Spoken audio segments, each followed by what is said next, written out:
All right, what's going on, guys? It's Luke here. Today, we're going to run through a weekly outlook for the week coming up. It's going to be the week of August 24th to the 28th, 2026. I'm going to show you guys what I have marked out on my higher time frame charts. Just some areas that I'm watching, some ideas that I have in terms of the higher time frame throughout the week. And then we're going to go through the news day by day. Before you get into it, guys, code LukeX at Alpha, funded next, top one. If you guys want any accounts, code LukeX, best discount right now. I think Alpha is 40% off on the zeros and then 50% off on all the other accounts. Funded Next Rapids are between 40 to 50%. And then the top one accounts, I think some of them are 50, the elite dailies.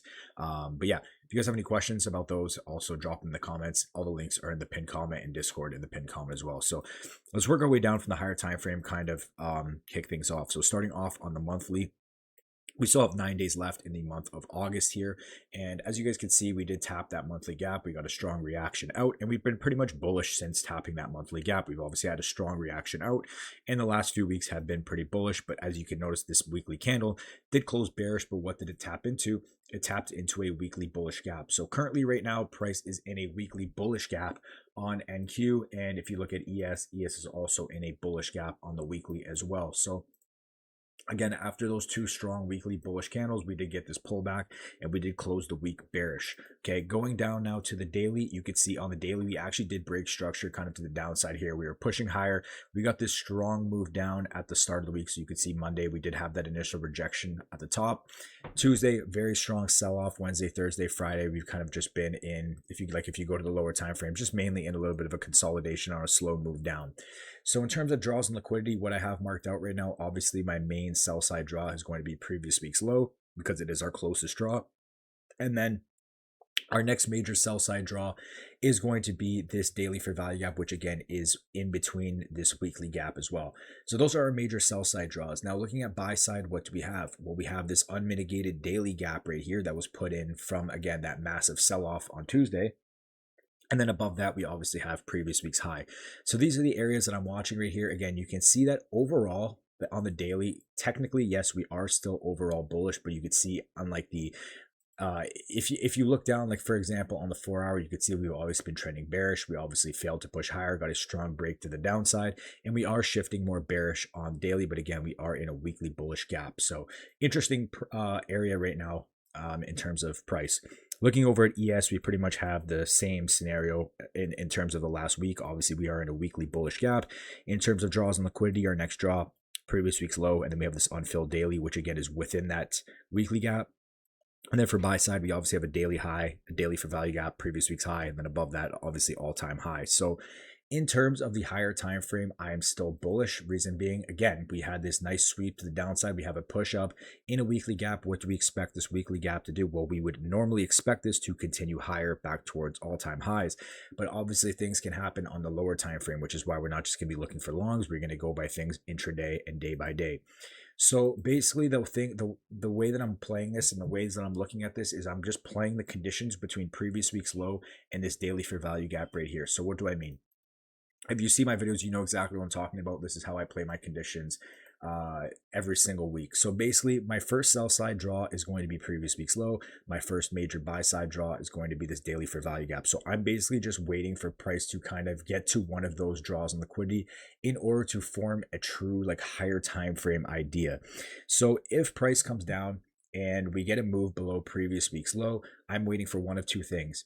If price displaces past previous week's low, then I'm going to be looking for potential moves lower in towards that daily gap. And then I want to see what happens from there. I want to see kind of also what reactions we get off of the CE of that weekly gap. Like if you draw back here, another thing I'd really want to pay attention to is the CE point, which is resting just below here. So this is an area I'm watching as well.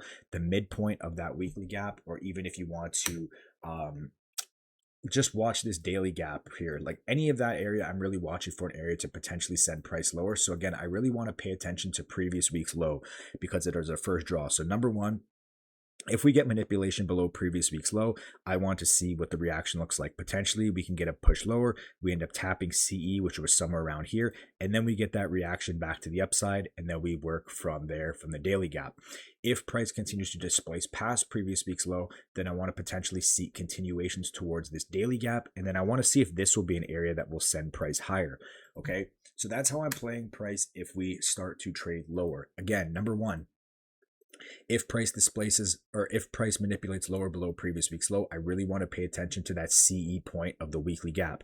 If we sweep lower, we start to respect CE, I potentially want to see a move to the upside. But if we trade below previous week's low and we continue to displace and show bearish momentum, then I want to see price trade towards this daily gap and then kind of see from there if that wants to send us higher or if that wants to break as well. And then price wants to just continue to flush. So that's my scenario if we move lower. Again, pay attention to if CE sends us higher. If not, we want to see displacement towards this daily gap and then watch this daily gap as an area to potentially send price higher. Now, what if price manipulates higher first? Well, our next buy side condition is going to be this daily fair value gap right here. So what I'm going to be watching is using this as a condition. It's very simple. If price comes up, trades into this daily gap, and we start to show strong rejection, then I want to be looking for continuation shorts back down towards previous week's low. But if price comes up to this daily gap, we start to disrespect it, we start to trade through the midpoint, we start forming bullish order flow on the lower time frame, then I want to be looking for continuation longs towards previous week's high. So those are the way I'm playing my conditions. Again, condition number one is going to be previous week's low. If we manipulate below previous week's low, I want to pay attention to see if CE, that weekly gap, is respected, which can potentially send us higher. And if we displace past it, I'm going to be looking for this daily gap and seeing what this daily gap does and kind of reassessing from there. And then on the flip side, again, this daily gap is our buy side condition. If price starts to displace towards it, I really want to pay attention to this daily gap. This can be the area that either sends price lower or we disrespect it, we trade through to previous week's high. So pretty much just waiting for a reaction off one of those conditions right there. Again, really paying attention to CE, that weekly gap. Let me see where ES has CE resting. I haven't really checked on ES. Let me see. So yeah, it'd be interesting to see if ES wants to, like NQ and ES both want to, manipulate lower, hit that CE, fill this daily, and then go higher. So it will be interesting, but the main thing you have to do is you can't be predicting. You kind of just want to wait for these conditions to be met. So again, paying attention to our conditions, and that's pretty much it, guys. In terms of higher time frame, I'm still bullish right now. I'm really not bearish until we start breaking below and start forming real lower lows and lower highs, right? As of right now, it's kind of an area where price can go both ways. I could see us easily respecting this weekly gap and going higher, but I could also see us trading lower. So I'm not truly bearish until we really start getting a move like that. So more neutral, leaning a bit more bullish in the short term, but we'll see. We're going to wait for those conditions to be met, and then we will react from there. So that's all I have marked out on my higher time frame charts, keeping it pretty clean and simple right now. And yeah, we'll go from there. But let's go through the news day by day. I'll tell you guys how I'm approaching every single day. So starting off on Monday, we just have some orange folder here. The Treasury speaking at 2 p.m. Nothing crazy. So this will be a normal AM session for me. Going over to Tuesday, we have CB Consumer Confidence at 10. Again, orange folder. But again, I'm always cautious of that 10 a.m. open regardless. So this will be a normal trading day though. Just being cautious of the 10 a.m. open regardless of there being orange folder news. Wednesday, we have prelim GDP at 8:30. Normal trading day. Make sure to mark out that candle if it's not already taken out by market open. Now going over to Thursday, we have the Jackson Hole symposium starting. So just something to watch out for. We do have some orange folder at 8:30. I would suggest going back and looking at the Jackson Hole symposium in the past. Just something to watch out for. There should be good volatility this week. I think this will be a solid week. And then Friday, obviously, we do have the Fed chair speaking and we have the symposium going on as well. So this is going to be something to pay attention to. A lot of volatility, high volume in the market. Would be de-risking personally on Friday, but the other days I will be trading pretty much normally. But yeah, honestly, this should be a good week. I'm expecting a good week, but we'll see what happens with any news. Make sure to keep updated on Financial Juice. Make sure to keep updated on Twitter and see what happens if there's any changes. But that's it for me, guys. Let me know what you guys are thinking about this week. But yeah, hopefully let's have a good solid trading week. Hopefully we get some good PA to end off the month. And that's it for me. I'll talk to you guys later. Peace.